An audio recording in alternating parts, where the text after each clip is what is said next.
키 크죠? 아니, 센스가 좀 있어야 되더라고요. 키들이 다 다르시니까. 네, 기도하시겠습니다. 살아계셔서 지금도 모든 영혼이 하나님을 알고 그 말씀 앞에 나와 구원함을 얻기를 늘 기다리시고 바라시는 주님, 저희들을 먼저 귀한 복음의 말씀으로 불러주시고 천국의 백성을 삼아주신 것은 이 땅에 아직도 그 이루어져가는 영혼들에게 이 말씀을 증거하고 그 영혼들을 살리시고자 하는 하나님의 뜻인 줄 압니다. 저희들 아직도 그 주님의 뜻을 다 이해 못하고 구원받고도 자신을 위해서 살아가는 잘못되고 합당치 못한 그리스도인들이 많이 있다는 사실 앞에 우리가 늘 회개하고 주님의 뜻 가운데 더 밝히 나가는 우리의 삶이 될 수 있기를 간절히 바랍니다. 오늘도 하나님의 은혜의 말씀으로 우리가 주님의 뜻 가운데 더욱 밝히 나갈 수 있도록 하나님께서 친히 역사해 주시고 하나님의 복음을 맡은 자로 그 사명을 가진 자로 주님의 뜻에 걸맞는 삶을 살아가는 저희들 되게 하셔서 우리 가족을 비롯한 주변의 모든 이루어져가는 영혼들에게 더욱 빠르게 힘있게 이 복음을 전할 수 있도록 도와주시고 함께하여 주시옵소서. 주님의 때가 멀지 않다는 그 말씀을 계속 듣고 있지만 우리의 마음은 아직도 깨어있지 못하고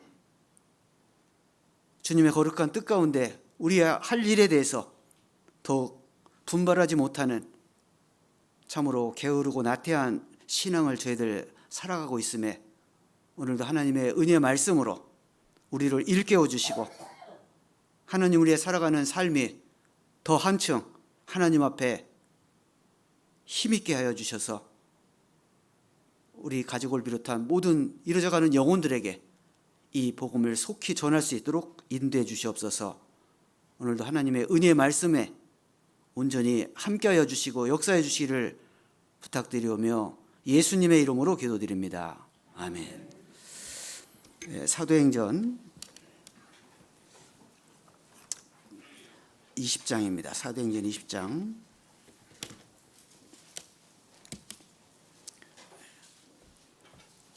24절만 같이 찾으셔서 함께 읽겠습니다. 같이 읽겠습니다.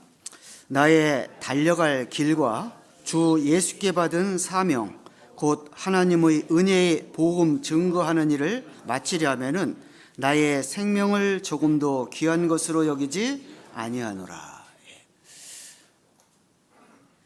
아마 이 말씀은 우리가 많이 듣고 또 접하고 우리 마음에 아마 새기고도 계신 분들이 분명히 있을 줄 압니다.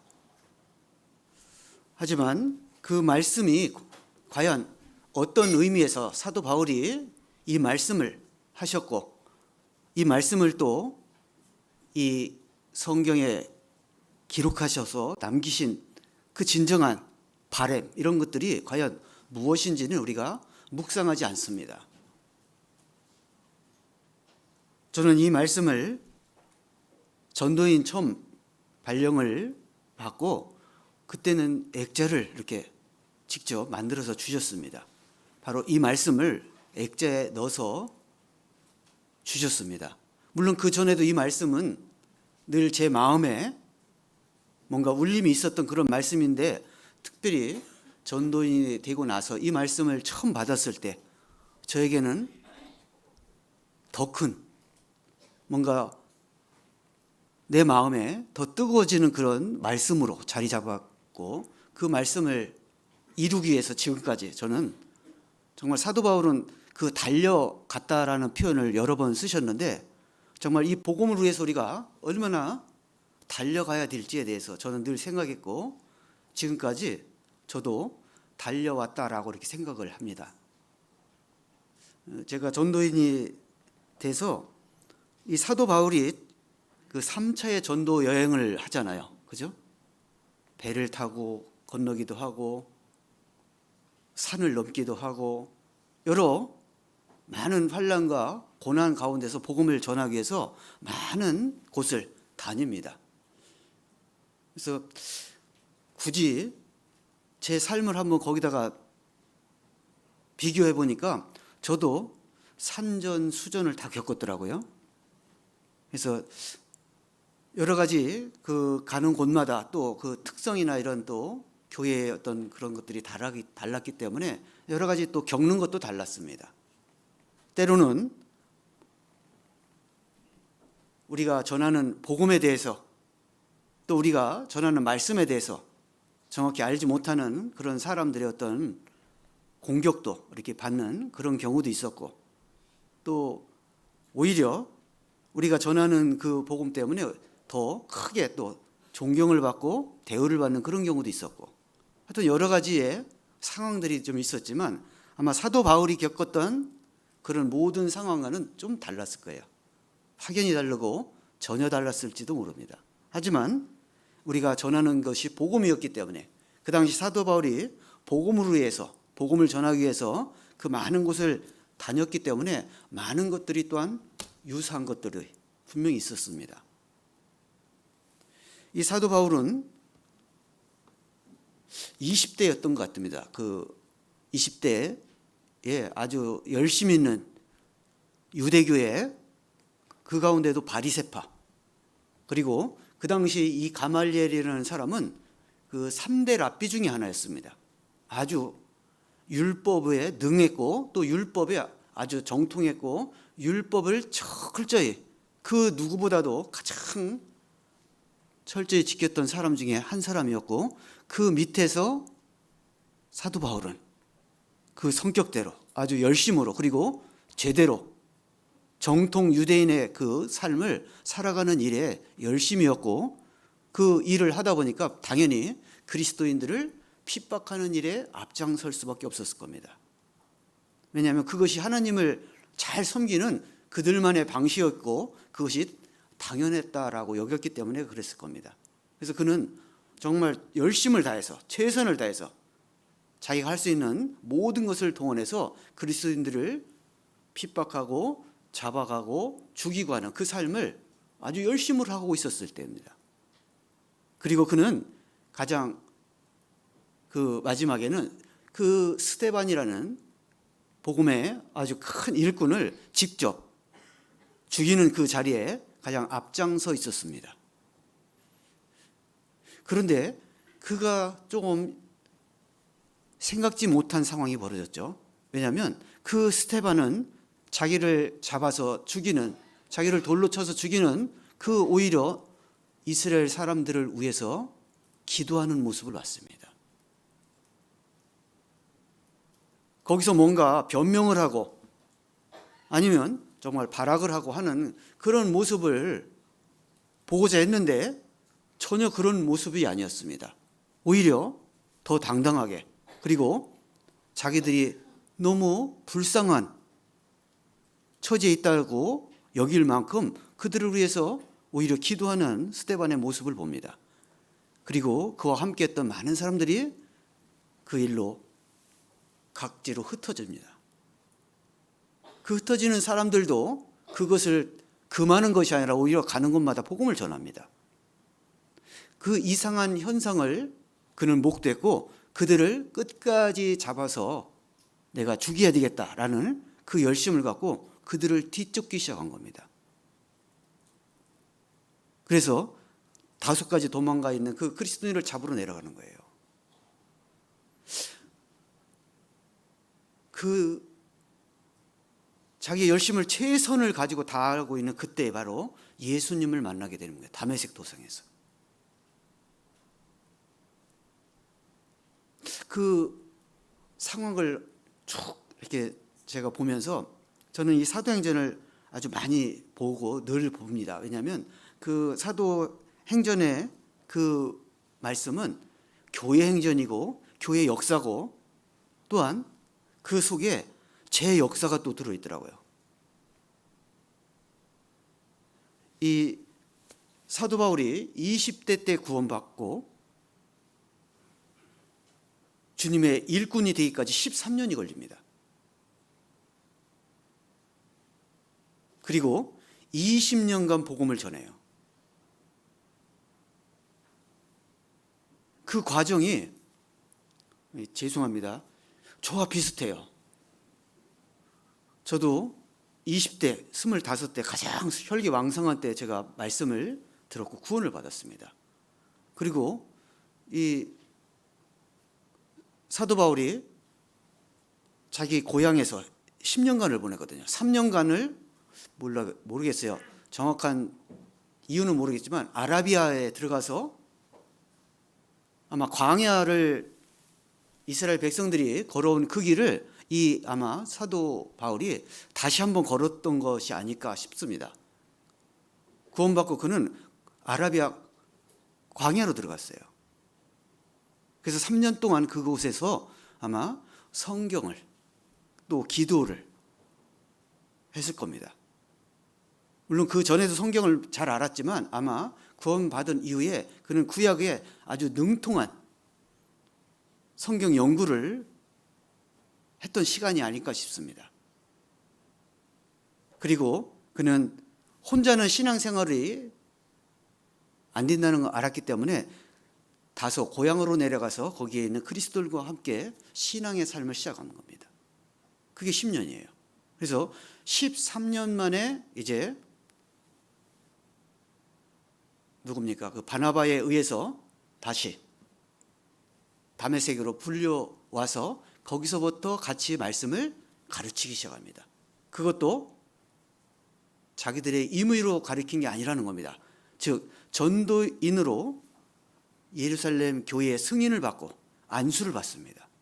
그러니까 모든 것이 질서와 말씀대로 모든 것을 따라서 사도 바울이 구원받고 전도인이 돼서 복음을 전하기 시작한 거예요. 그게 13년이 걸린 겁니다. 전도인이 되기까지. 또 죄송하지만 제가 구원받은 지 13년 만에 전도인이 됐어요. 사도 바울이 20년을 복음을 전했거든요. 그 뒤로 3차까지가 1차가 2년, 2차가 3년, 3차가 5년. 그 위에는 이제 교제하는 시간, 왔다 갔다 하는 그런 모든 시간에서 20년이, 물론 로마까지 들어가는 모든 과정까지의 시간이 다 20년이 걸린 겁니다. 그리고 끝내는 목 잘리워서 돌아가셨어요. 물론 성경에 기록되어 있는 많은 환난, 고난 이런 것은요, 사도 바울이 다 기록한 게 아닙니다. 그의 삶 속에 주어진 그 많은 고통과 환난들, 그 모든 것을 이겨내는 그 자신의 모든 그 과정들을 다 담지 못했을 겁니다, 분명히. 그러나 이 성경에 기록되어 있는, 그리고 그의 서신서에 기록되어 있는 14편의 그 서신서에 기록되어 있는 그의 고통과 고난, 그리고 많은 환난, 핍박 이런 것들이 전부가 아니라는 겁니다. 그럼에도 불구하고 그러한 말씀들을 많이 기록해 주신 이유 뭘까요? 우리가 복음을 가지고 살아가는 날 동안, 이 사명을 수행하는 날 동안 우리에게도 동일한 고난과 환난과 고통이 있다는 것을 알려주시기 위해서, 그리고 그것을 어떻게 참고 그것을 어떻게 이겨내야 될지를 우리에게 알려주시기 위해서, 심지어 그 감옥 속에서 그 말씀들을 기록해서 전합니다.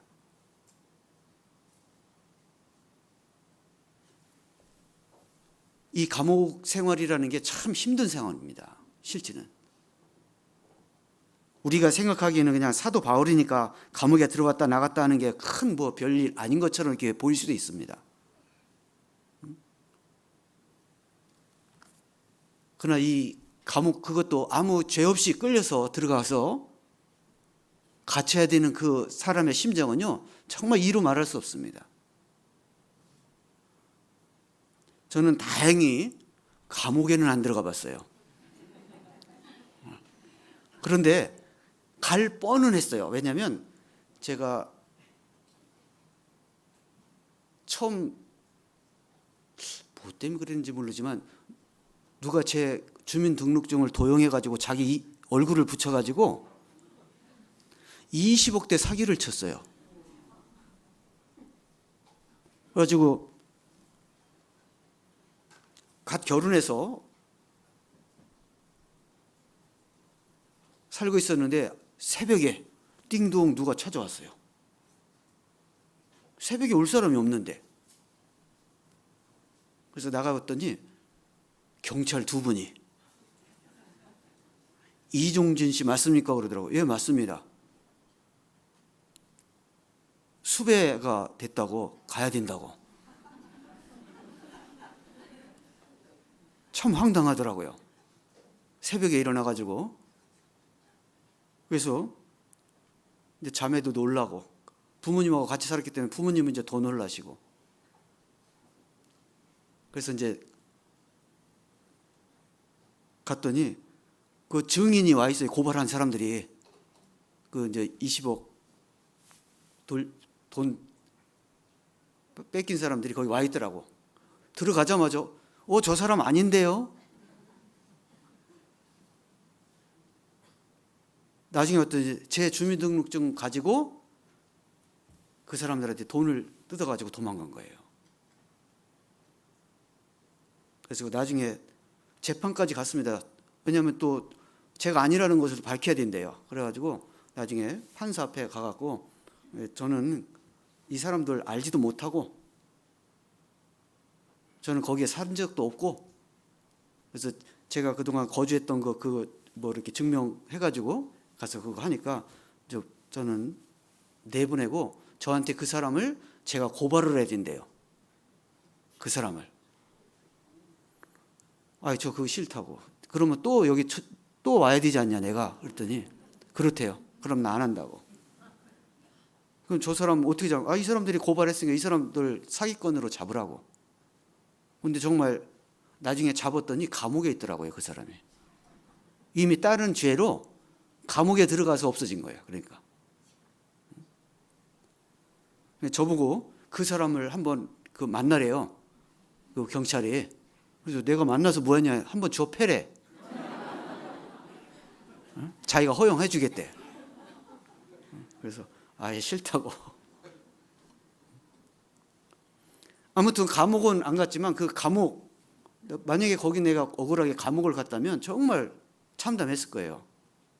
사도 바울은 그런 것보다 더 억울하잖아요. 아무 죄 없이 복음 전하는 것 때문에. 그런 가운데도 그는 실망하지 않았고 낭망하지 않았습니다. 끝까지 나는 복음을 위해서 내 삶을 다하기로 처음부터 작정해서 그는 그 삶을 살기를 마다하지 않고 끝까지, 심지어는 가는 곳마다 그 유대인들한테 계속 저 사람을 죽이지 않으면 우리가 밥을 먹지 않겠다고, 잠을 자지 않겠다고 할 정도로 아주 자기를 핍박하는 그 유대인들이 가는 곳마다 따라다닙니다. 자, 이 사도 바울 마음속에는 구원은 받았고 이방인의 사도로 부르심을 받았지만 그의 마음속에는 항상 이스라엘, 이 자기 친족, 가족이 늘 더 크게 자리 잡고 있었습니다. 그들에게 복음을 전하는 게 사도 바울에게는 더 큰 일이라는 생각을 늘 갖고 있었어요. 그래서 사도 바울은 그 어느 곳에 가든 복음을 전할 때 먼저 들리는 곳이 있습니다. 어디에 먼저 들렸어요? 사도 바울이? 전도지에 가면 어디에 먼저 들려요? 사도행전 안 읽어보셨죠? 어디에 먼저 들리죠? 복음을 가장 먼저 전하는 곳이 어디예요?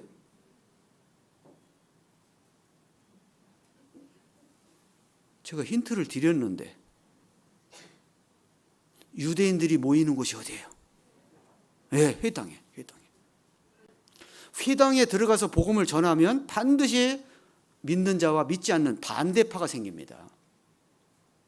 믿는 자는 그를 좇아서 복음을 전하는 일꾼으로 나오지만 그렇지 않는 사람들은 그를 죽이는 핍박자로 나오게 되는 거예요. 가는 곳마다. 여러분 같으면 해당에 가기만 하면 그런 일이 벌어집니다. 그러면 다음 선교지에 들어갔을 때 회당을 피해갈까요? 회당으로 들어갈까요? 어쩔까요? 여러분 같으면 어때요? 피해가야죠. 방해되잖아요. 복음을 전하는데. 그런데 사도 바울은 그거에 개의치 않아요. 또 회당에 들어가. 또 전해. 심지어 회당에 첫날 들어가서 전하면 그 파가 갈라지고 핍박자가 생겨요. 그러면 도망가야 되는데 도망도 안 가요. 오히려 그 핍박하는 사람들 속에서 복음을 더 강론했다고 해요. 강론. 회당에 들어서 강론. 이 강론이라는 말은 그냥 설교가 아니에요. 강하게 자기의 뜻을 주장하고 이것을 반드시 믿지 않으면 큰일 난다는 사실을 더 확실하게 막 유대인들이 더 핍박하는 거예요. 그럼에도 불구하고 그거에 개의치 않고 그대로 들어가서 또 복음을 전합니다. 여기 오늘 사도 바울이 복음을 전하는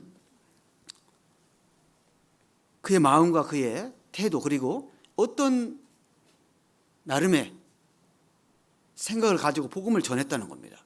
그럼에도 불구하고 여기 17절입니다.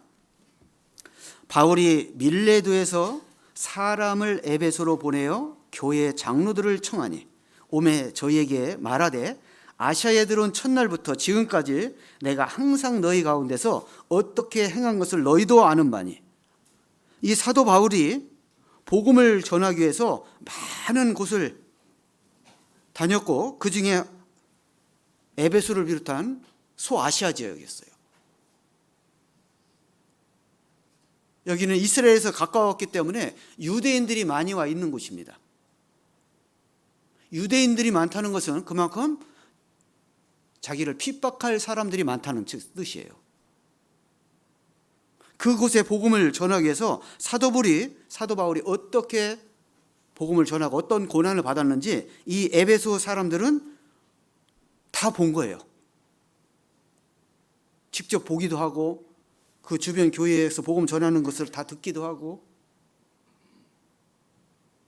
내가 어떻게 전했는지 너희들 첫날부터 지금까지 내가 어떻게 행한 거 너희들 봤지 않냐. 그런데 특별하게 이 바울이 에베소 교회 사람들을 불렀어요. 이게 지금 어떤 때냐면 이 3차 선교 여행을 마치고 돌아가는 길입니다. 지금 예루살렘으로. 그 예루살렘으로 들어가기 전에 에베소 교회를 거의 3년 3차 여행이 5년이라고 말씀드렸잖아요. 그 5년 중에 거의 3년을 에베소에서 복음을 전합니다. 사도 바울이 많은 선교지를 돌아다니셨는데 실제는 그렇게 기간은 그 지역에서 전하는 기간을 보면 제일 길어야 1년 반 정도. 나머지는 한 달, 심지어 일주일 그렇게밖에 복음을 전하지 않았어요. 그런데 에베소라는 지역은 거의 3년 동안 복음을 전합니다. 그러니까 많은 선교지가 있었지만 사도 바울 마음속에 이 에베소라는 교회는 특별했던 거고 그의 마음속에 남았다는 거예요. 왜냐하면 지금 이 예루살렘으로 들어가면 로마로 끌려가서 그의 삶이 끝이어지는 것을 이 사도 바울은 예견하고 있었거든요. 그러니까 지금 자기가 선교 여행을 마치고 돌아가는 마지막 길에 유언처럼 남겨야 될 말씀이 있는 거예요. 그것을 누구한테 남기려고 한 거냐? 바로 에베소 교회에 있는 장로들. 이 장로라는 것은 갓 구원받은 사람이 아니죠. 오래됐고 나이가 있는 사람들이에요. 그리고 신앙적으로 모범적으로 사는 그런 사람들입니다. 장로라는 뜻은. 오늘은 좀 말이 조금 와전돼서 나이가 많은 사람을 장로로 이렇게 생각하는 경향인데 나이하고는 상관없었습니다. 그 당시는. 교회에 중추적인 역할을 하고 조금 믿음으로 모범적으로 살아가는 그런 사람들을 장로로 세웠고 그런 사람들을 통해서 교회를 치리했습니다. 그만큼 이 에베소 교회가 사도 바울의 열정적인 복음 전도로 그런 장로들이 많았고 그 당시 에베소 교회가 모든 교회의 중심으로 돌아갔던 시대입니다. 그만큼 컸던 거죠. 사도 바울이 크게 오랫동안 했던 이유 중에 하나는 그 중심으로 모든 교회들을 함께 인도에 가려는 뜻 가운데서 그렇게 했고 나중에 그곳에 자기의 제자 디모데를 에베소 교회로 파견까지 하는 겁니다. 그 이유 때문에. 그러니까 그 당시 중심교회예요. 에베소 교회가. 스데반 사후 후에 온 교회가 예루살렘에서 떠난 거잖아요. 그러면서 중심교회가 없었습니다. 그 중심교회를 처음에는 다메섹에서 아마 시작했던 것 같아요. 그런데 그 중심이 에베소로 옮긴 거예요. 그 당시. 그런 이유로 장로들을 불러서 이제 당부를 합니다. 19절. 곧 모든 겸손과 눈물이며 유대인의 간계를 인하여 당한 시험을 참고 주를 섬긴 것과 유익한 것은 같이 한번 읽겠습니다. 무엇이든지 공중 앞에서나 각 집에서나 꺼림이 없이 너에게 전하여 가르치고. 오늘 사도 바울이 복음을 어떤 마음으로 어떤 자세로 어떤 생각으로 전했을까 하는 가장 힌트가 되는 단어가 여기에 기록되어 있습니다. 무슨 단어일까요? 어떤 단어일까요? 예? 꺼림이 없습니다. 꺼림이 없이. 이 꺼림이 없이라는 단어를 제가 그래서 여러 의미를, 왜냐하면 이게 원어부터 봐야 되잖아요. 그죠? 어떤 의미인지를 정확히 하려면 그 당시에 헬라어로 기록되어 있으니까 헬라어의 원어를 뜻을 한번 알아봤더니요. 뜻이 이렇게 나와 있어요. 여기 제가 읽어드리겠습니다. 근데 대개 이 헬라어는요, 많은 의미를 이렇게 함축한 희의 문자식으로 이렇게 돼 있기 때문에 여러 의미가 들어 있습니다. 단어는 하나인데 여기 이 꺼림이 없이라는 단어가 그 원어로 보니까 휘페스텔라멘이래요. 저도 사전 보고 알았어요.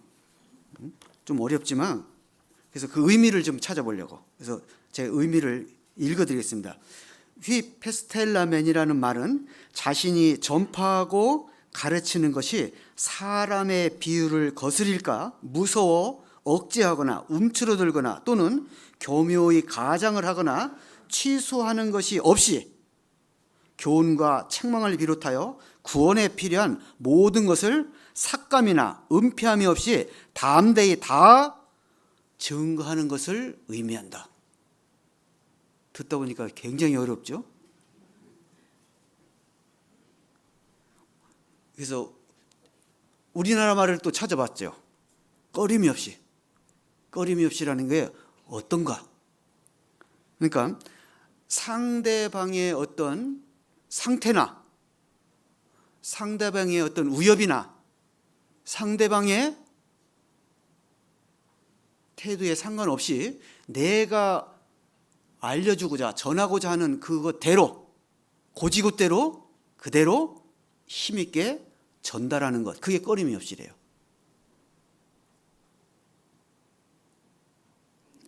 왜 제가 이 말을 자꾸 이렇게 찾냐면 우리가 복음을 전함에 있어서 우리는 얼마나 많은 것들을 꺼리는지 모릅니다.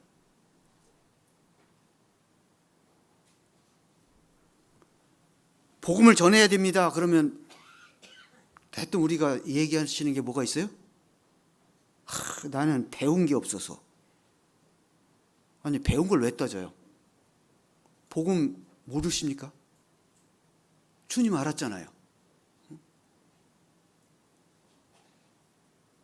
일단 자기 안에서부터 꺼려. 또 많이 하시는 말씀이 뭐예요? 나는 성경을 몰라서. 아니, 성경 잘 알아야 전합니까? 또 말씀하시는 게 뭐가 있어요? 나이가 또 많대. 나이가 또 어리대. 뭐 이것저것 많은 것들이 복음을 전함에 있어서 꺼리게 만드는 것들이 자기소개서부터 나와요.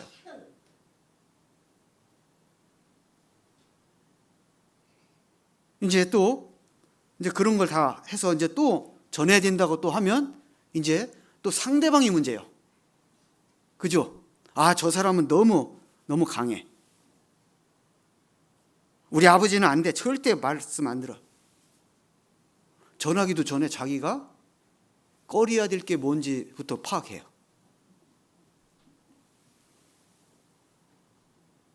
결국 못 전하겠다는 거잖아요. 안 전하겠다는 거예요. 여러 가지 이유로 꺼려지는 게 너무 많아. 사도 바울은 이런 거 저런 거 핑계 이유 없었습니다. 하나님이 나한테 직접 주신 사명, 이방인의 사도로 복음을 전파하라. 내가 너와 함께 할 것이다. 내가 도와줄 것이다. 그 말씀 한 가지 딱 그 마음에 받고 그대로 어디든지 죽을 곳이든 감옥이든 관계없습니다. 가는 겁니다. 가서 누가 뭐래도, 누가 반대를 하도, 누가 핍박을 해도 그곳에 가서 나는 이 복음을 전한다. 나를 죽여도 나는 전하겠다.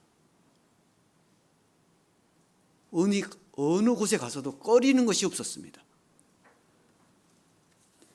제가 이 사도행전을 읽다가 정말 이렇게 가서 복음을 전하기가 정말 이게 얼마나 어려울 것인데 그곳에 가서 복음을 전하는 것이 우리가 잘 아는 사도행전 17장입니다.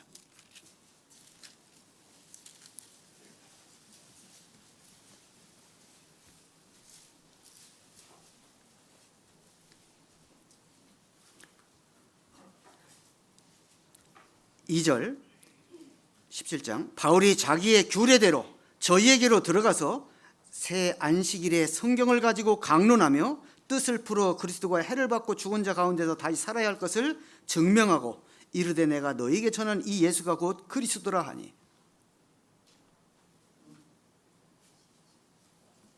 여기 자기의 규례대로 사도 바울이 자기가 복음을 전하기 위해서 어떤 규례를 정확하게 갖고 질서와 뜻을 정확하게 세운 겁니다.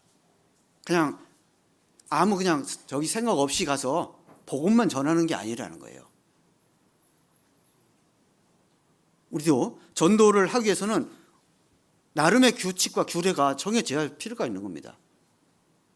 무조건 가서 전도해서 말씀을 듣자고 해서 말씀 듣는 사람들이 거의 없잖아요.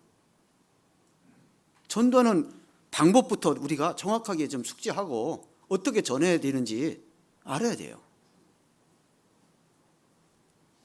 복음을 전하기 위해서는 먼저 교제 가운데 참석하셔야 돼요. 이 교회 가운데 내가 늘 참여되어 있지 않으면 전도 못합니다.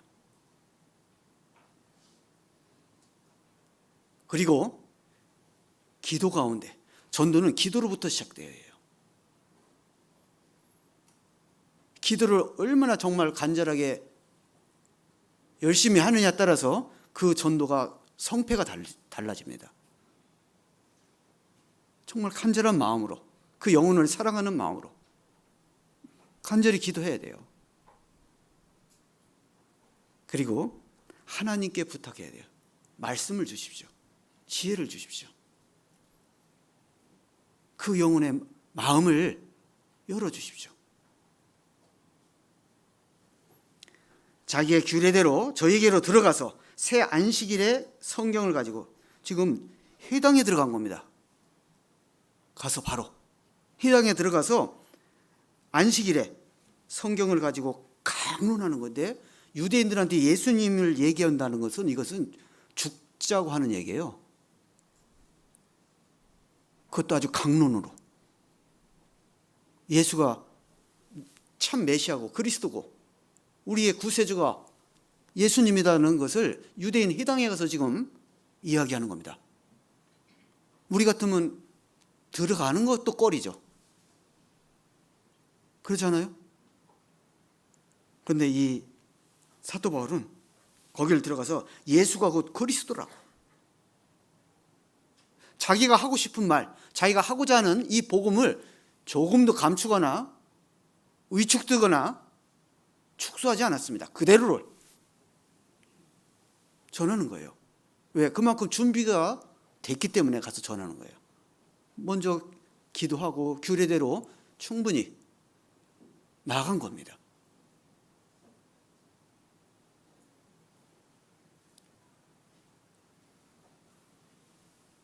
그리고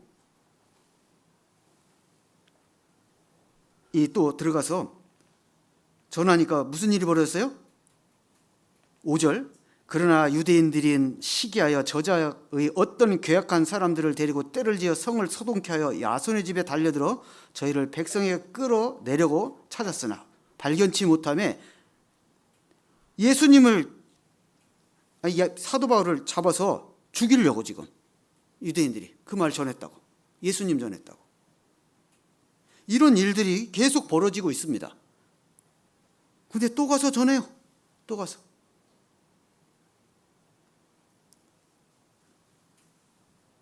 가는 곳마다 복음을 전하고 가는 곳마다 이런 많은 어려움을 겪는 것을 반복하고 있는 겁니다. 그런데도 꺼림이 없이 또 전해요.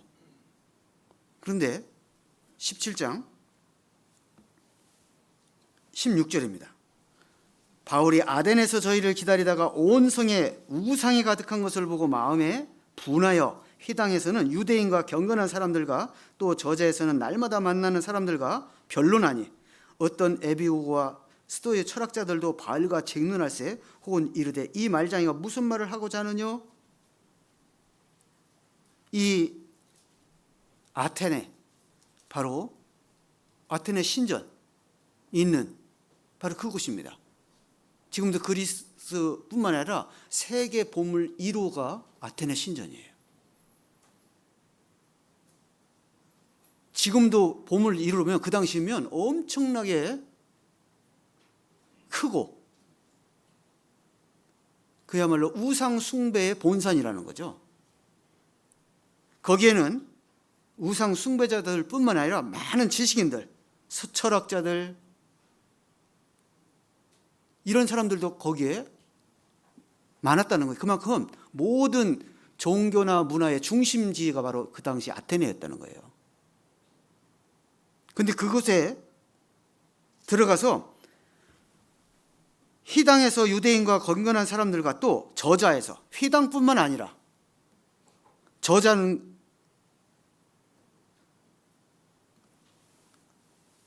아고라라고 해서 그 당시 가장 번창했던 시장들입니다. 거기에 들어가서 만나는 사람마다 뭘 변론할까요? 또 복음 전하는 거예요.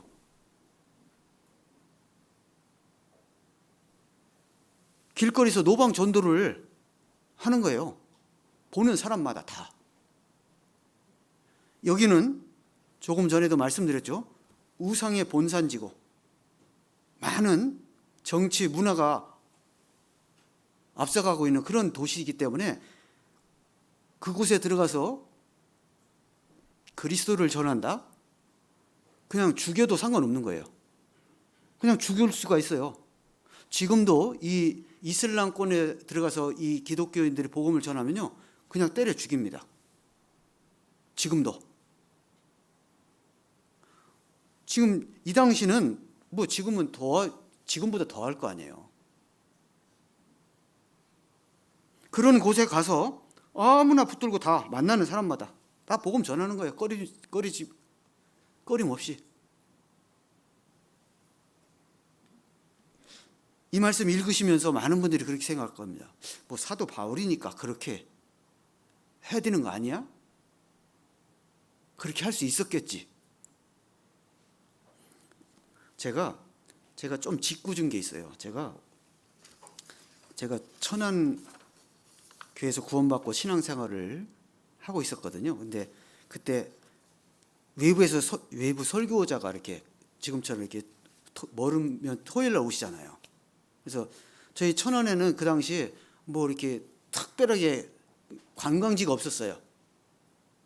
지금처럼 뭐 삼거리도 개발이 안 돼 있고 그 당시에는. 그래서 특별하게 뭐 가볼 데도 없고 식사를 하고 시간이 좀 남는데 어디를 가보긴 해야 되는데 가볼 데가 없어요.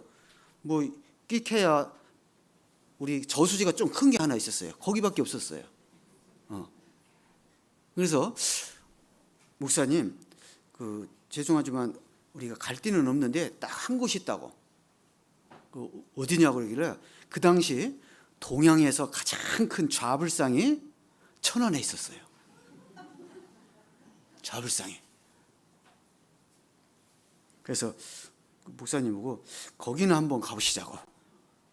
그랬더니 글쎄요, 꼭 거길 가냐고. 그래서 아니, 제가 그 사도행전을 읽다 보니까 사도 바울이 그 우상 그 앞에 가서 복음을 전하더라고. 목사님도 혹시 그거 할 수 있어요? 제가 좀 짓궂어요. 아니, 아레아바가 언덕에 올라가서 사도 바울이 그 막 우상들 잘못됐다고 막 소리 치우면서 복음 전했잖아요. 그러니까 목사님도 한번 거기 가서 한번 전해봤으면 좋겠다는 거 내가 그랬어요. 그랬더니 이제 아마 다른 말 했으면 목사님도 안 가시려고 했을 건데 사도 바울처럼 한번 해보자고 하니까 또 안 가면 좀 전도인으로서 뭔가 좀 이렇게 그죠? 그럴 것 같으니까 그럼 한번 가보자고 또 그러시더라고. 그런데 하필 갔더니 거기에 머리 깎은 한 서너 분이 돌면서 뭐라고 막 중얼거리고 있어요. 그게 한 15m 정도 됐거든요, 높이가. 그리고 넓이가 한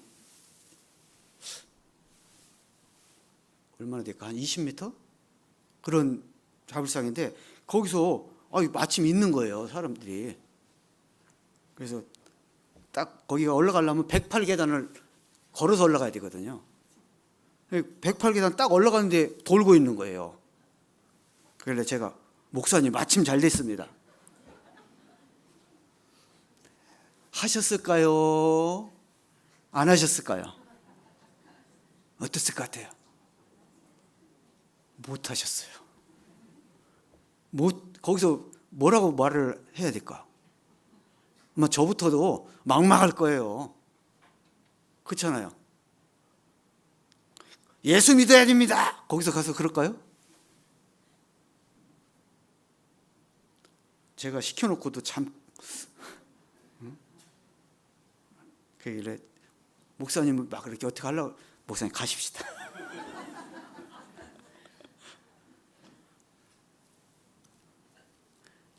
사도 바울이 가자마자 올라가자마자 여기 그 사람들 만나는 사람마다 다 하고 이제 더 이 아레오바고 이 언덕은요 아테네 신전 바로 밑에 있습니다.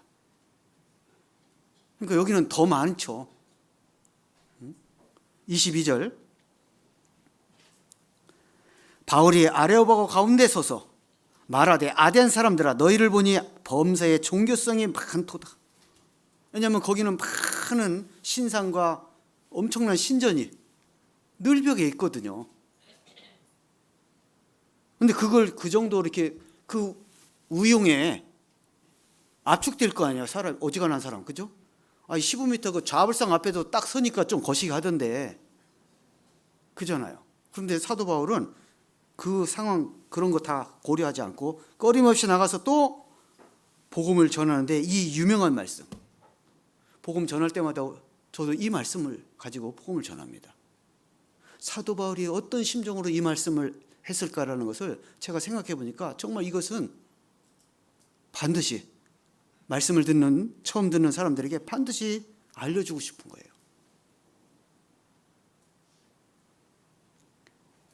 우리도 늘 24절, 25절 말씀 듣잖아요. 근데 이 말씀이 어떤 심정을, 어떤 마음으로 사도 바울이 했는 거에 대해서는 깊이 생각하지 않습니다.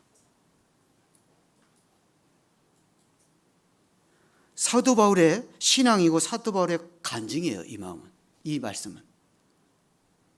사도 바울은 하나님을 이렇게 알았고, 이런 분인 줄 알았고, 이런 분이기 때문에 내가 그분의 말씀을 전한다는 거예요. 당당한 거예요. 어떤 사람 앞에서든, 어떤 우상 앞에서든. 하나님은 바로 그런 분이잖아요. 우리가 믿는 하나님도 천지 창조의 하나님, 만물을 지금도 붙드시고 운행하시는 하나님, 내 생명을 지금도 지키시는 하나님, 그 하나님이 나한테 복음도 맡기신 거예요. 복음 전하라고. 그 복음 전하는 것을 어떻게 우리가 소홀하게, 작게, 많은 핑계를 가지고 꺼릴 수 있습니까? 사도 바울은 이런 신앙을 가졌기 때문에 어떤 사람 앞에서든, 어떤 상황 앞에서든, 어떤 우상 앞에서든 꺼림이 없이 복음을 전했던 거예요. 자기의 생명을 조금도 아까워하지 않고 복음은 그렇게 전해야 된다는 겁니다. 지금 우리가 구원받았고 하나님의 자녀고 복음을 맡은 자라고 말은 하는데, 과연 우리는 이 복음을 전함에 있어서 어떤 마음으로, 어떤 자세로, 어떤 신앙을 갖고 이 복음을 전하고 있습니까? 우리는 너무 소심하게, 너무 작게, 너무 꺼리는 것들이 많습니다. 이래서 안 되고 저래서 못하고. 왜 그런 것들에 위축되고 그런 것들에 방해를 받고 내가 전하고자 하는 것들을 감추고.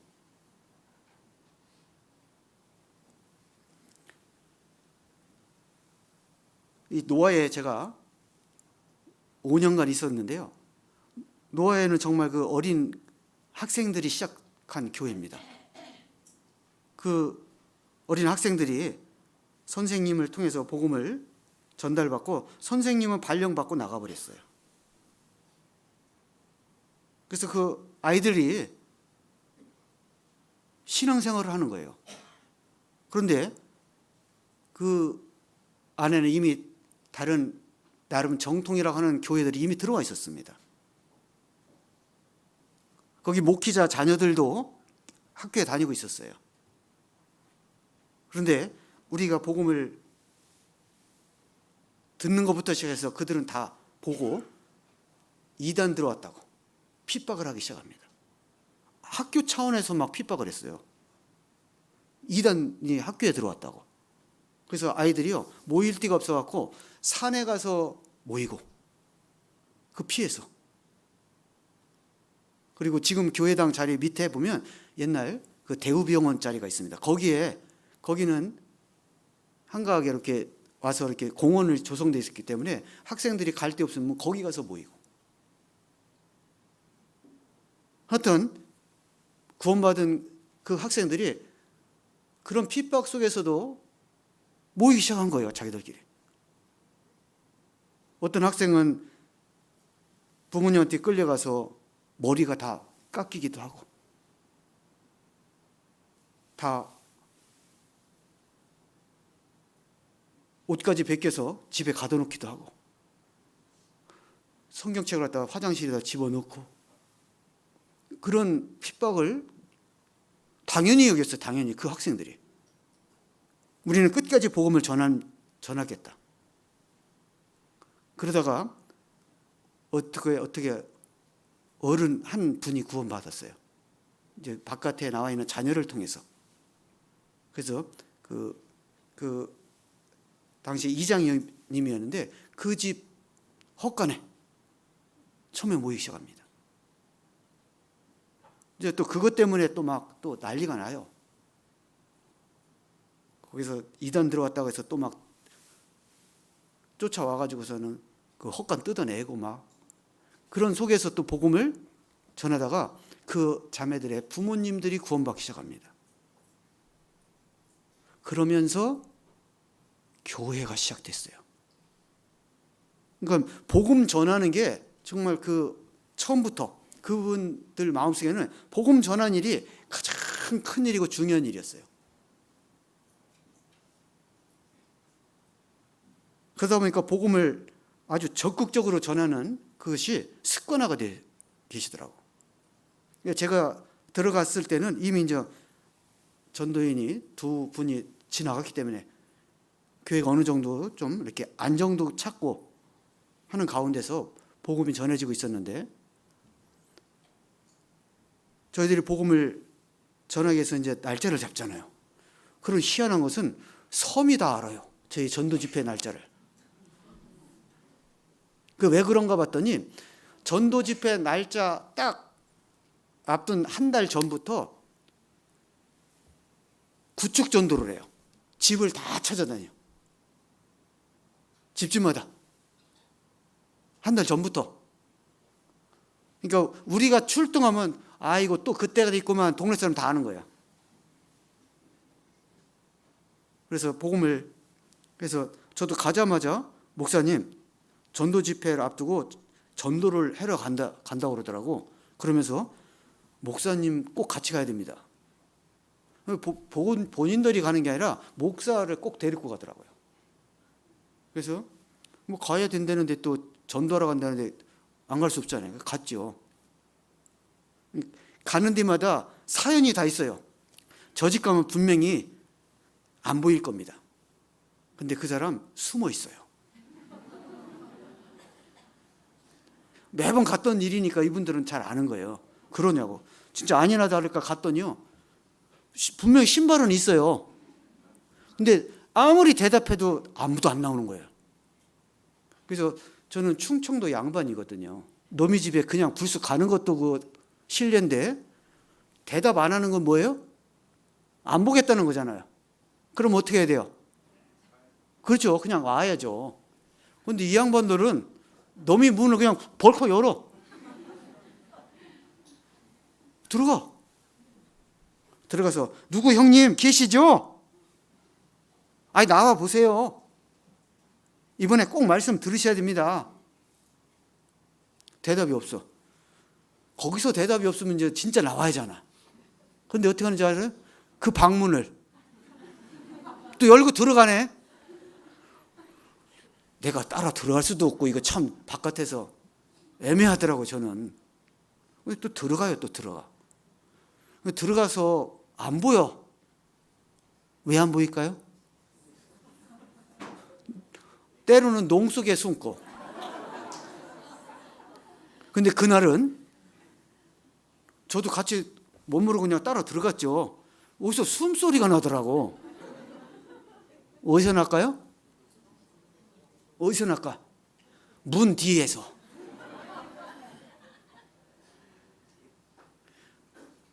그래서 얼마나 미안하던지, 문 뒤에서 이러고 있는데.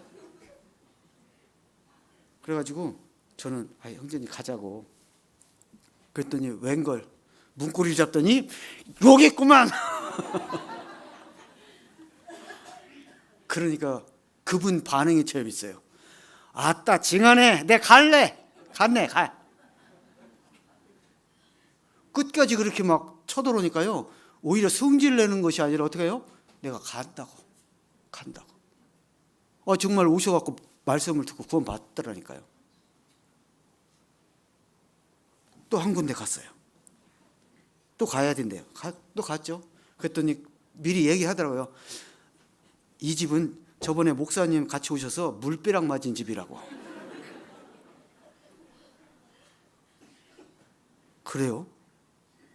그러면 이제 가방을 갖고 왔으니까 이제 막을 준비를 잘해야 되겠구나 이제 생각을 하고 이렇게 막 들어갔어요. 아, 누님 저희 왔습니다. 막 그러니까 또 왔네 또 왔어 그러더라고. 근데 하필 또 그때 걸레질을 하고 있어. 걸레질 하려면 뭐가 있어야 돼요? 걸레바는 물이 있어야 돼. 그래서 아니나 다를까 또 물 뼈를 것 같더라고. 그래갖고 준비를 하고 있었죠. 그랬더니 저하고 눈이 딱 마주쳤어요. 그분이. 그러더니 뭐라고 하시는지 알아요? 새 거네? 이제 제가 처음 갔으니까 그동안 오던 목사가 아니라는 거예요. 그러더니 진짜 이렇게 들러가다가 새 거네? 그러더니 놓더라고. 그러더니 이번에는 좀 와서 말씀을 좀 들으시라고. 저도 제가 처음 왔으니까 한번 말씀 와서 들어보시라고. 그랬더니 이번에 한번 내가 가보겠다고 또. 정말 그분이 순수하게 그래가고, 그러니까 그동안 그렇게 계속 찾아가니까 그렇게 마음들이 열리고 결국 오셔서 그분도 말씀 듣고 지금 조장하고 계셔요 그분이. 문제는 우리 형제 자매들이 복음을 전하기 위해서 정말 끊임없이 집도 찾아다니고 막. 그래서 그때부터 그 형제 자매들하고 우리가 노아 교회를 전체 복음을 한번 듣게 해보자. 그게 목표가 됐었어요 그때. 그래가지고 그래서 그때부터 복음을 막 더 힘있게 같이 막 전하고, 그런 와중에 그 당시 그 중학교 때 구원받고 처음에 교회를 시작했던 그 형제 자매들인데 자매들이 다 들어오게 됐어요. 7명이 다 들어와서 결혼해서 지금 노아 교회를 지키고 있어요. 그 자매들이. 한 사람만 못 들어오고 어떤 자매는 시집 갔다가 애 하나 낳고 남편 데리고 들어왔어요. 그래서 지금 제가 그 7쌍을 결혼시키면서 무조건 아이는 3명 이상. 왜냐하면 우리가 전도하는데 한계가 있잖아요. 그죠? 섬이니까. 그러니까 애를 많이 낳아야 된다. 그래가지고 정말 저 거기서 5년 만에 나올 때 아이가 그 당시 16명 나와 있었어요. 그런데 지금 아이들이 지금 고등학생이에요. 지금 그 아이들이 지금 다 커서 교회 일꾼 돼 있어요. 그래서 우리가 이 교회를 정말 사랑하는 마음 그리고 복음을 처음으로 힘있게 전하고자 하면요, 하나님이 역사해 주시는 거예요. 그래서 저는 어디 가도 결혼시킬 때 항상 그래서 아이는 3 이상. 광양 서부 와서도 결혼시키면서 제가 신랑 신부 결혼시킬 때 자, 아이는 3명 이상입니다. 아시겠습니까? 그랬더니 대답을 안 해요. 그래서 신랑 아시겠습니까? 대답을 안 해요. 신랑 저희 가서 쿠시업 10번. 제가 오죽하면 10번 시켰더니 대답하더라고 그저서.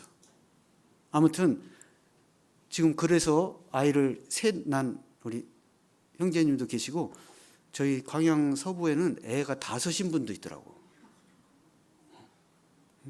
그래서 근데 참 그분들은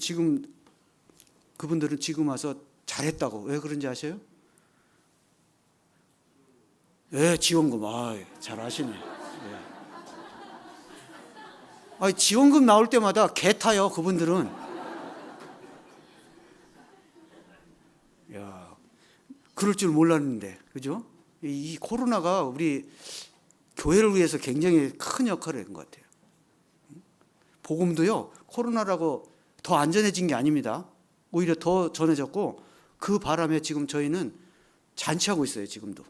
왜냐하면 코로나를 계기로 해서 저희 한 가정이 살아나는데 그 가정 식구가 9명이요. 9명.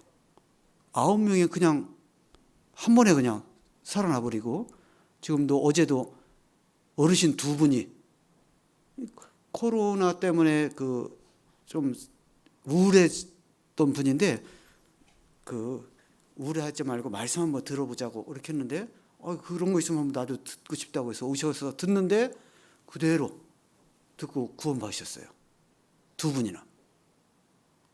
그러면서 그분이 하시는, 아이고 내가 이거 몰랐으면 어쩔 뻔했냐고, 이렇게 좋은 거를. 오히려 코로나로 복음이 더 전해질 수 있는 계기가 됐어요. 그러니까 우리가 그 어떤 환경, 어떤 그런 것들이 우리가 복음을 전하는데 꺼려질 것들이 아니라는 거예요. 오히려 더 좋은 기회입니다. 사도 바울은 오히려 이런 자리에 가서 더 당당하게 하나님의 말씀을 힘있게 전하는 거예요. 우리가 이 복음을 맡은 자입니다. 사도 바울만 복음을 맡은 게 아니에요. 우리도 이 복음을 맡은 자로서 정말 꺼림없이 내 생명도 조금 아까워지 않고 그 대로 이 복음을 전하며 내가 살아야 되겠다라고 우리도 하나님 앞에 결심하고 그 일을 위해서 끝까지 어떤 상황과 어떤 부딪힘에도 중단돼서는 안 됩니다. 코로나라는 것 때문에 이 복음을 전하는 것이 제한받아서는 안 돼요.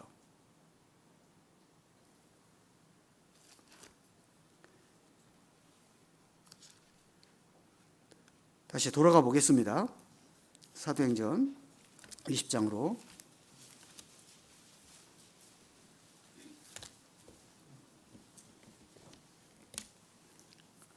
21절, 유대인과 헬라인들에게 하나님께 대한 회개와 우리 주 예수 그리스도에 대한 믿음을 증거한 것이라. 이 사도 바울이요, 하나님과 그리고 하나님께 대한 회개, 그리고 우리 주 예수 그리스도에 대한 믿음,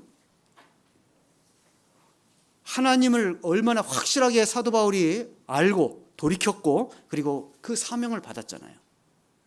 그리고 예수 그리스도를 향한 그 믿음이 얼마나 탁월했고 확실했기 때문에 담대히 나가서 그리스도가 메시아라는 사실을 유대인 앞에서든 모든 헬라인 앞에서든 이방인 앞에서든 꺼림없이 전하게 된 거예요.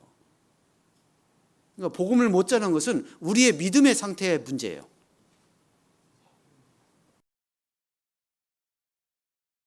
예수님에 대한 그 확실한 믿음도 정확하게 서 있지 못하면 복음 못 전합니다. 내가 전하는 게 무엇이고 내가 전할 것이 무엇인지를 정확히 알고 그걸 전하는 거예요. 복음을 전하는 것은 자기 믿음의 상태입니다.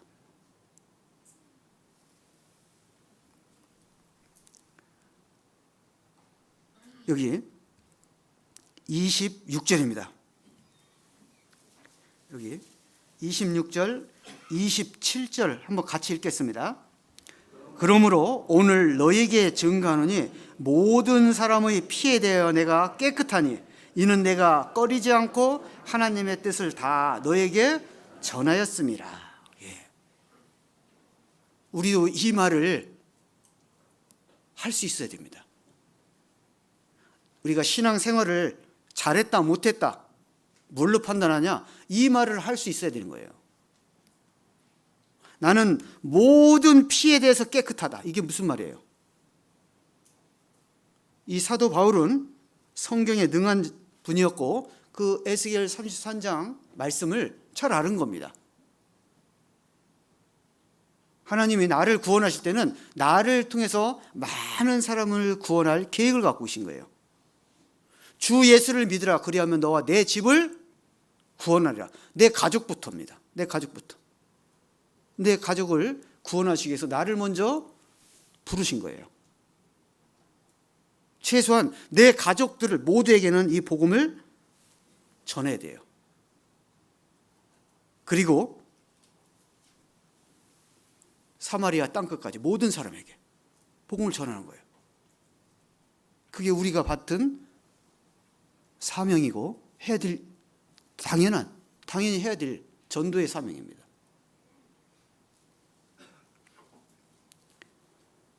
내가 외치지 않아서 구원받지 못해서 지옥 가면 그 피값 하나님이 우리에게 찾겠다고 분명히 말씀하셨잖아요. 우리는 파수꾼입니다. 우리는 지옥이 있다는 것, 하나님 살아계시다는 것, 예수께서 우리를 위해서 죽어주셨다는 그 놀라운 사실을 외쳐야 되는 거예요. 모든 사람에게, 내 가족을 비롯한 모든 사람에게. 최소한 내가 살고 있는 주변의 모든 사람에게만큼은 이 말씀을 외치고 전해야 돼요. 그래야 모든 사람의 피에 대해서 우리가 깨끗해질 수 있을 거예요. 그 피값을 하나님 나한테서 찾지 않으실 겁니다.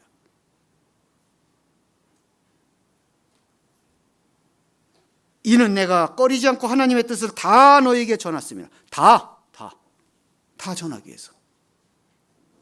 끝까지. 사도 바울이 에베소에서 복음을 전하기까지 왜 그렇게 많은 시간을 걸렸냐? 여기 19장입니다. 사도행전 19장 8절.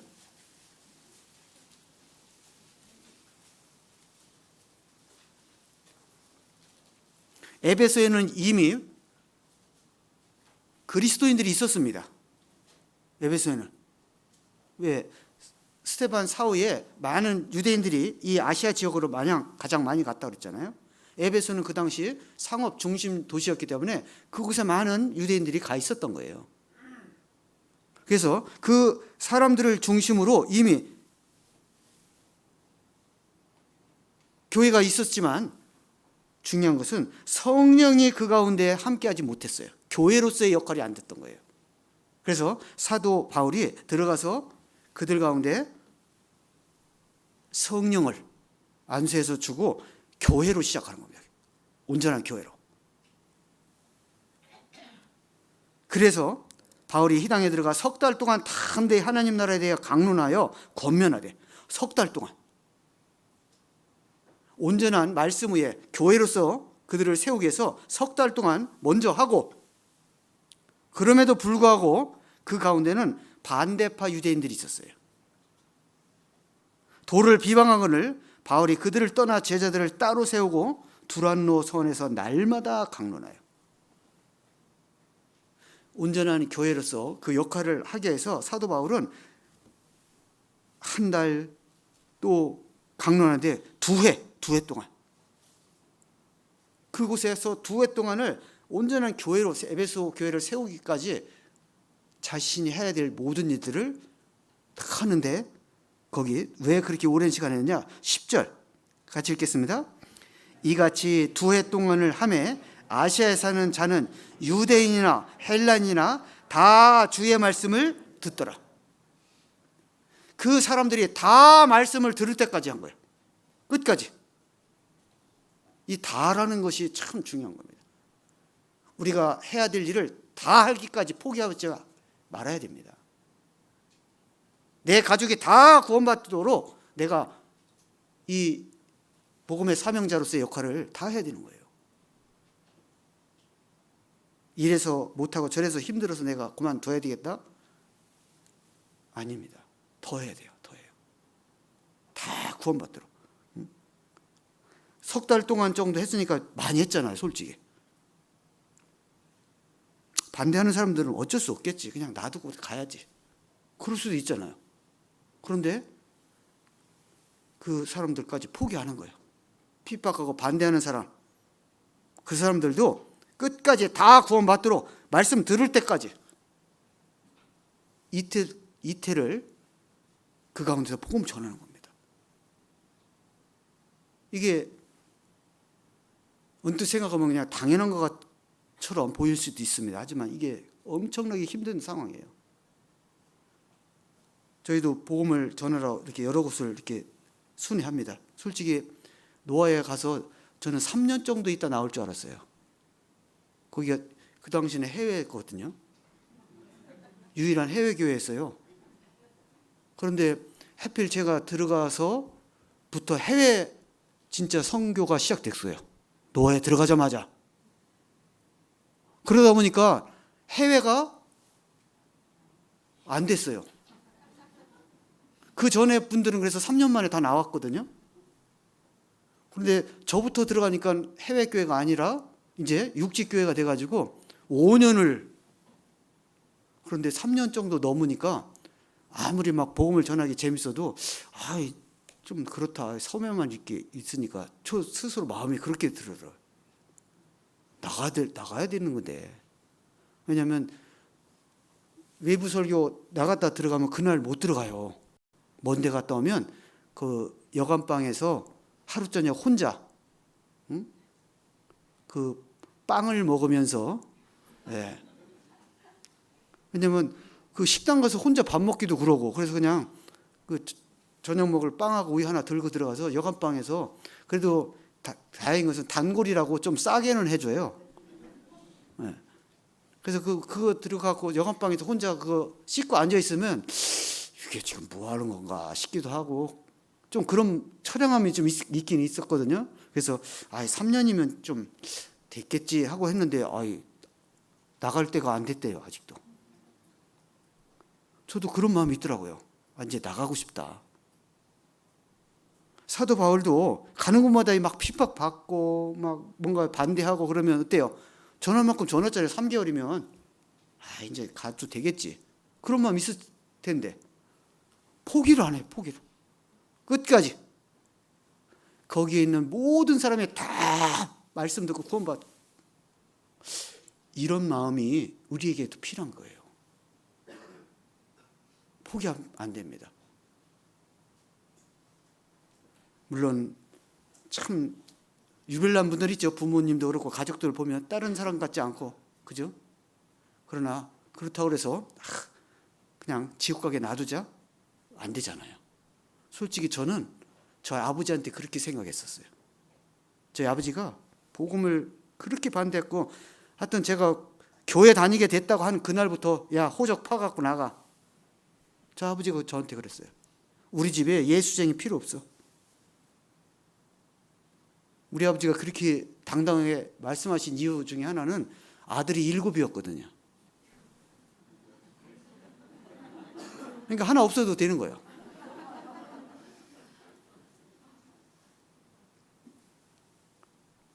원래 저는 또 아버지를 싫어했어요. 그래서 저는 구원받자마자 어머니는 바로 전도했어요. 근데 아버지는 안 했어요. 왜냐면 저 양반은 분명히 이거 못 들어, 안 들어. 저 혼자 그렇게 생각하고, 그리고 가끔 막 저 핍박하고 막 그러실 때는 그래, 우리 아버지는 지옥 가도 싸. 오죽하면 제가 그렇게 미워했어요. 근데 제가 결혼해서 10년을 같이 살았어요. 부모님하고. 별일을 다 겪었어요. 저도 10년 동안. 아버지가 계속 핍박하고 늦게 들어가면 문 잠궈버리고 겨울에. 일부러 저희들 애 먹이려고 뜨뜻한 밥을 3끼 먹어야 된다고. 그래서 저보다 자매가 고생을 많이 했어요. 교회 갔다가 말씀 끝나기 전에 와야 돼. 밥해야 돼. 밥해서 점심 해드리고 또 교회 가서 교제하다가 또 늦게 오면 또 안 되니까 또 빨리 와야 되고, 그 생활을 하는 과정 속에서 얼마나 많은 것들이 부딪혔는지 몰라요. 그런데 하여튼 그 과정 속에 저희 아버지 마음이 녹았어요. 우리가 끝까지 포기 않고 우리가 최선을 다하니까 우리 아버지가 어느 날, 야, 점심 안 차려도 된다. 아침에 일부러 막 새벽밥을 하게 하셨는데 어느 날부터 야, 아침도 늦게 해라. 그리고 그냥 차려놓고 가라. 나중에는 야, 애들 빨리빨리 옷 입혀서 데리고 가라. 자꾸 뭔가 이렇게 협조적으로 나오시더라고요. 그러니까 제가 저 양반한테도 복음을 전해야 되나? 또 그렇게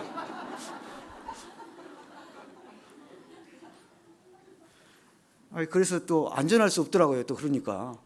그래서 이제 전화하기 시작했죠. 그래서 그랬더니 아니나 달라 또, 야, 내가 절대 죽으면 죽었지 교회 안 가니까 나한테 얘기하지 말라고. 내가 아파갖고 또 업고 가면 모를까 그러시더라고요. 근데 그러자마자 아프셨어요. 그래서 제가 아버지 업히시죠 그랬더니 병원 가는 줄 알고 얼른 업히시더라고. 그래갖고 업히자마자 아버지 업혀야 교회 가신다고 했으니까 오늘 교회 갑시다. 그랬더니 펄쩍 뛰어내리면서 하여튼 쇼를 했지만 저희 아버지가 결국은 말씀을 듣고 구원을 받으셨어요.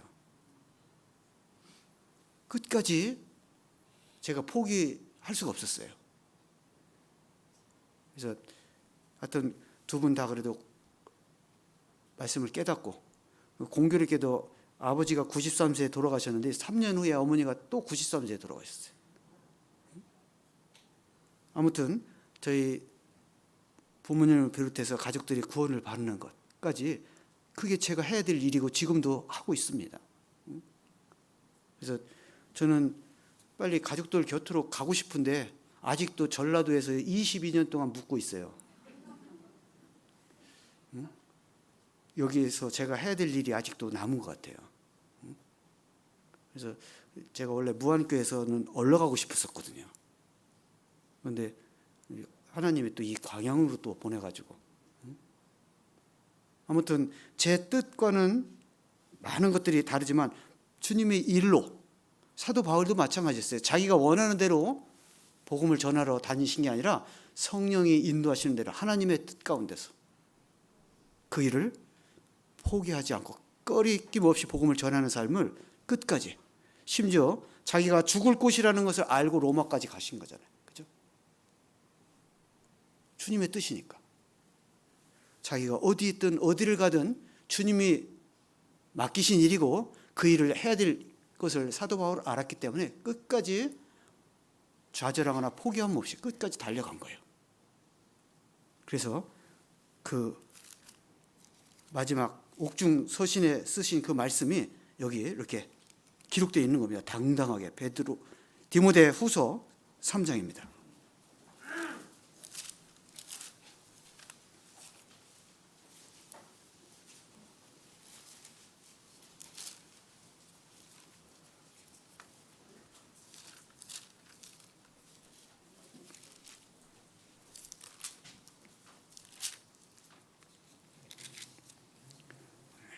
(4장) 3장 말고 4장 5절부터 8절까지 같이 한번 읽겠습니다. 시작. 그러나 너는 모든 일에 근신하여 고난을 받으며 전도인의 일을 하며 내 직무를 다하라. 관제와 같이 벌써 내가 부음이 되고 나의 떠날 기약이 가까웠도다.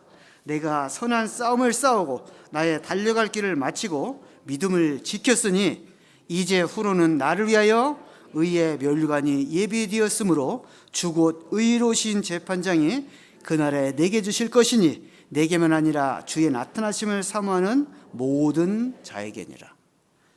이 디모데가 에베소 교회를 맡으면서 약간 신앙의 매너리즘에 빠져 있었을 때입니다. 이때가.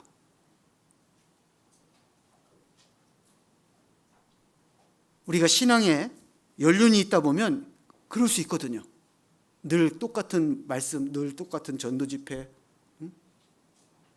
설교 들어도 늘 그게 그거 같죠? 설교를 듣는 게 아니라 인물 감상하시고 계시는 분들 있어요. 정말요. 그게 신앙의 매너리즘의 모습이에요.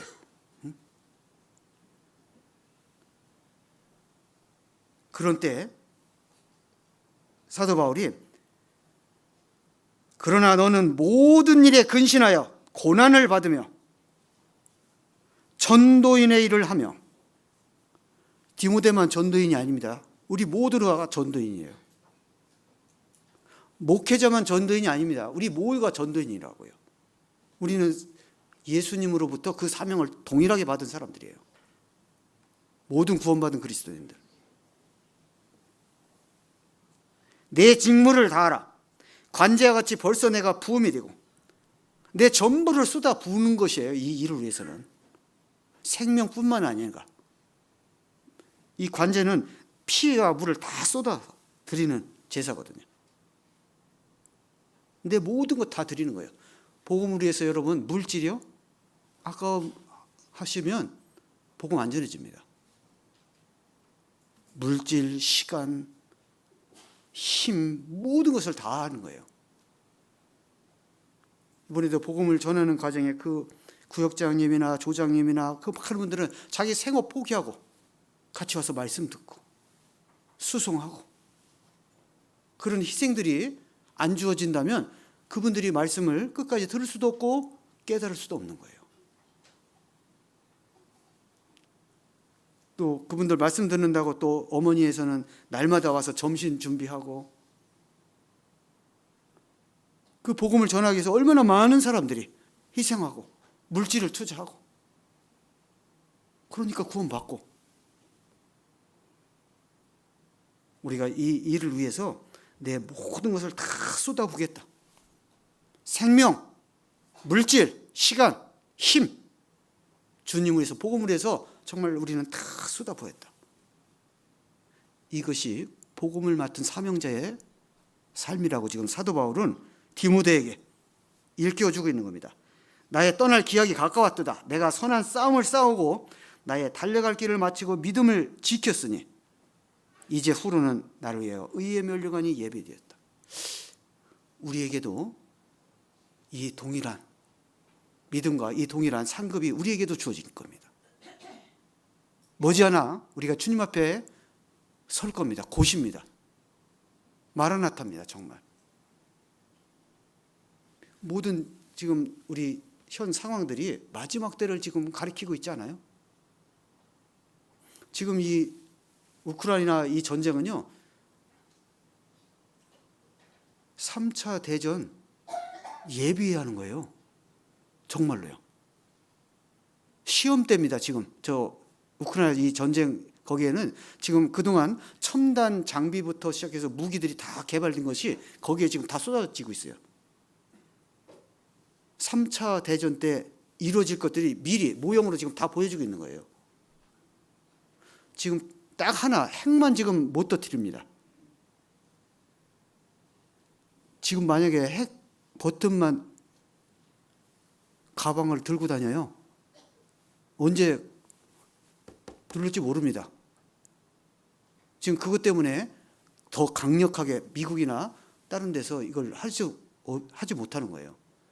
만약에 골프전 같은 것 같았으면 다국적 군 투입해서 지금 공격했을 겁니다. 그런데 못해요. 왜냐하면 시작하면 버튼을 누르거든요. 그러면 3차 대전이에요. 언제든지 지금도 그 전쟁이 시작될 수 있는 거예요. 우리가 지금 굉장히 아주 말세지말에 정말 주님 오실 직전에 지금 우리가 살고 있다는 사실을 우리 다시 한번 마음에 상기하시고 내가 어떻게 살아야 되고 복음을 해서 내가 무엇을 할 때인지를 다시 생각하셔야 돼요. 그래서 제가 다른 데는 잘 안 알려주는데 전도를 잘하는 방법을 제가 특히 우리 식구니까 알려드리려고 합니다. 궁금해요? 그냥 갈까요? 궁금해요. 네. 그래서 제가 전도법 중에 제가 지금까지 여러 가지를 이렇게 해봤지만 그 3가지 가지고 하면 탁 좋겠더라고요. 왜냐하면 요즘 시대가 무슨 시대예요? 산무시대입니다. 산무시대. 산무가 뭔지 아세요? 산무시대? 산무 뭐가 없을까요? 네? 무감각한 시대. 네, 무감각한 시대. 뭘 해도 좋은 것도 없고 싫은 것도 없고 그냥 감각이 없어요. 요즘은요. 사람들이. 또 하나. 무감각 시대 또. 예? 무관심. 관심이 없어 또. 그죠? 또 하나는 무감동 시대입니다. 무관심, 무감각, 무감동. 요즘 시대가 그래요. 뭘 얘기해도 들을 생각도 관심도 없고. 그런 사람들에게 전도를 하려면 복잡하게 전도하면 될까요? 안 돼요. 그래서 전도법이 뭐냐? 단무지 전도법이야. 이제 자, 뭔 말일까요? 예?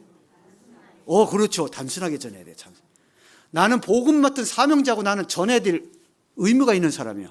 단순하게 생각하고 그 영혼은 내가 전해주지 않으면 지옥 가요. 그러니까 어떻게 죽을 힘을 다해서 전해줘야 되는 거예요. 단순하게 좀 생각했으면 좋겠어요. 어떤 분은요, 내가 저 사람 전도하면 이 사람이 이렇게 돼서 이 사람이 전도되고 이 사람이 별 복잡한 얘기를 다 자기가 다 계획을 갖고 있어요.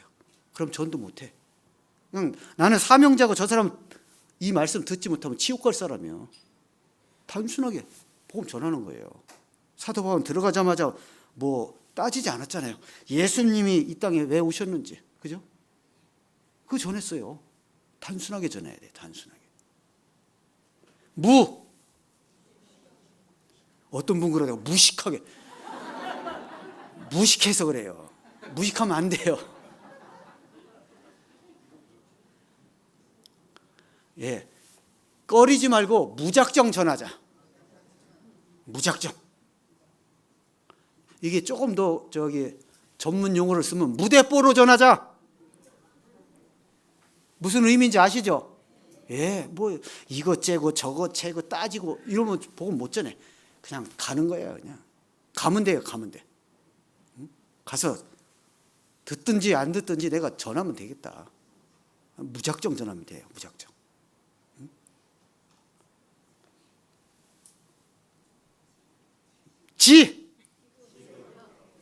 예. 센스가 있으시네요. 어떤 그러니까 지속적으로 그런 분도 있어요. 물론 그것도 필요합니다. 그러나 그 절반이고, 어떤 분들은 다 좋은데 다음 전도 집회 때, 내년 수양회 뭐 이렇게 자꾸 연기를 하더라고요. 그러면 또 못 전해. 지금 마음에 들어왔을 때, 내가 기도하는 그 사람이 내 마음에 들었을 때 지금 전하면 돼요. 지금 전하면. 지금 하자. 지금. 나중에 하지 말고. 그래서 자, 무슨 전도법? 단순하게 무대뽀로 지금 하셔야 됩니다. 오늘부터 복음 전합시다. 할 수 있어요? 하셔야 됩니다. 이게 우리가 이 땅에 살아가는 이유고 하나님이 나를 이 땅에 두신 목적입니다. 그래서 우리 복음을 위해서 정말 사도 바울처럼 최선을 다해서 내 생명을 아끼지 않고 주님의 복음을 위해서 우리가 힘있게 달려간다면 주님이 나와 함께 하셔요. 주님이 나를 도우셔요. 나를 통해서 내 가족이 구원받고 내 주변 사람들이 살아날 수 있는 거예요. 그 영광스러운 그 면류관을 받는 일을 우리가 할 수 있는데 그걸 왜 마다하고 왜 그걸 자꾸 뒤로 미룹니까? 할 수 있습니다. 그래서 우리 복음을 위해서 힘있게 마지막 때를 제대로 살다가 주님 앞에 함께 서셨으면 좋겠습니다. 기도하고 마치겠습니다. 하나님 감사를 드립니다. 우리가 무엇이건데 우리를 들어서 이 귀한 복음을 맡겨주시고 우리를 통해서 그 영혼을 구원하는 그 놀랍고 큰 기적 같은 일들을 이루신다고 약속해 주셨습니다. 주님, 아직도 우리 주변에 우리 가족들이 이 사실을 알지 못하고 듣지 못해서 주님의 그 구원의 그 복, 영생의 복을 알지 못하고 있습니다. 이 땅에 소망이 없음을 우리가 잘 압니다. 또 이 땅에 마지막 때가 임박해 있음을 우리가 잘 압니다. 참으로 시간이 급박한 때 우리가 더욱 정신을 차려서 이 복음을 더 힘있게 전할 수 있도록 우리의 마음과 생각을 붙들어 주시고 온전히 세워 주시옵소서. 우리 광양 교회를 통해서 아직도 이 주변에 이루어져가는 그 많은 영혼들 속속히 하나님 말씀 앞에 나올 수 있도록 도와주시고 이 마지막 때 우리의 그 복음 전도가 더욱 온전하고 합당하고 주님 앞에 힘있게 해주셔서 많은 영혼들이 구원받고 교회가 점점 주님의 자녀들로 흘러넘칠 수 있도록 도와주시고 역사해 주옵소서. 먼저 된 우리가 그 일을 위해 준비할 것들이 있습니다. 교회당부터 시작해서 더욱더 우리가 주님 앞에 서로 사랑하고 모이기를 힘써서 그 모든 영혼들이와 구원받는 모든 것들을 우리가 준비할 수 있도록 우리에게도 먼저 그 열심과 그 믿음을 허락해 주시옵소서. 우리 광양의 하나님의 역사를 끝까지 이루기까지 우리 한 사람도 포기하거나 좌절하거나 꺼리는 사람 없기를 간절히 바라오며 우리를 사랑하시는 예수님의 이름으로 기도드립니다. 아멘. 은혜 찬송가입니다. 은혜 찬송가 149장